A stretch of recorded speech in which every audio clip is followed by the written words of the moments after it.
save up some money, and Right. and then I drank all of the money Right, and like did horrible factory work, and I worked in a crouton factory. In a crouton for factory. a while. What yeah, is that like? You just take a bunch of loaves of bread and let them go bad. Yeah, yeah, pretty much. Yeah. You have it down. Right. And then They have a lot of we free ate time. a lot of crouton. That place was really strange. It was third shift, and I took it to so I would stop drinking so much. I took like a third shift job to stop drinking so much, so I couldn't see my friends. Right. And then That'll do but it. then I just drank on the job, Right. because the people in the crouton factory were just like a bunch of like crazy people. Right.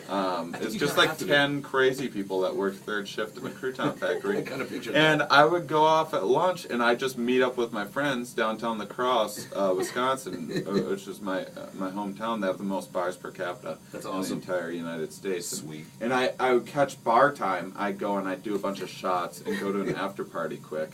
And I'd be gone from lunch for like an hour and a half or 2 hours.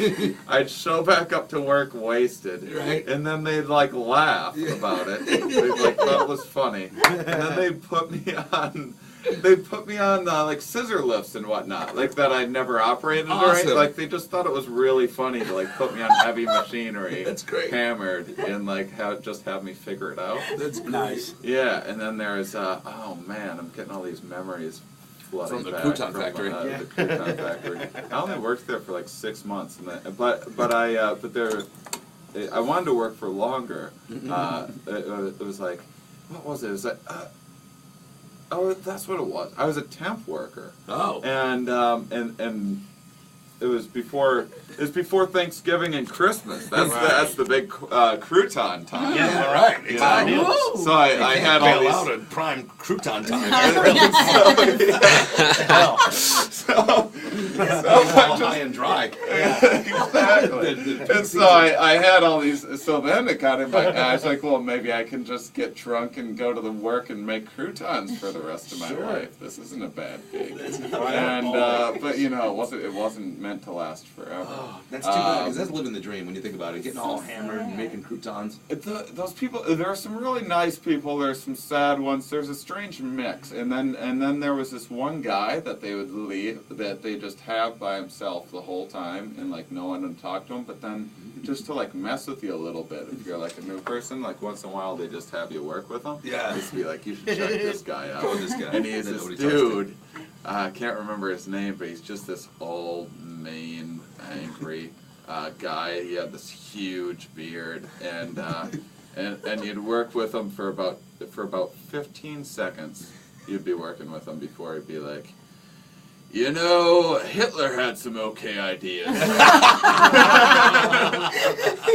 Time to go. Those are a real cast of characters. What a delight. Yeah, no kidding. Yeah. Wow. So I did a lot of like odd and I worked for 4 years in a furniture factory. That was like the most that was the longest, most stable job that I had for a while. And it was all just about like I was like, oh, I'll just save up money and then I'm gonna move and I'm gonna start doing stand up. And then it was about 5 years after that I was like, oh, my life is spiraling out of control and I'm not doing anything that I said I was going to do. Yeah. And so I just moved with no money to Boston, and because I had a friend that was moving out there, and I started doing stand up out there. Nice. And then you moved to Boston, and Boston's a really cool town. Especially, that's a great comedy town too. Yeah, I didn't know it. I just moved because with a friend of mine, and I moved out there, and it was awesome because it was just there's just an unlimited amount of stage time. Right. Which like if you go into a place like New York or LA and you want to like become a comedian, they're like, okay, well, bring 20 of your friends to this show, and you can wait around for 4 hours and maybe do 3 minutes. And no one's paying attention.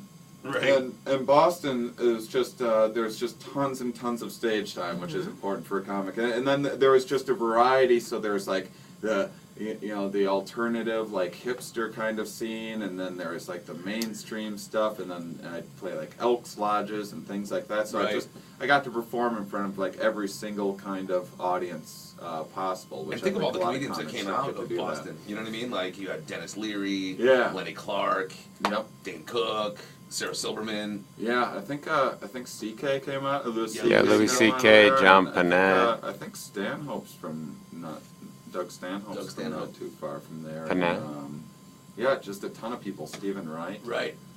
The accent's a little off-putting though in Boston. I'll tell you that. I grew up in Connecticut. It's not very friendly. It sounds very violent. It's almost like German. You know, where anything like a German person says, it sounds violent.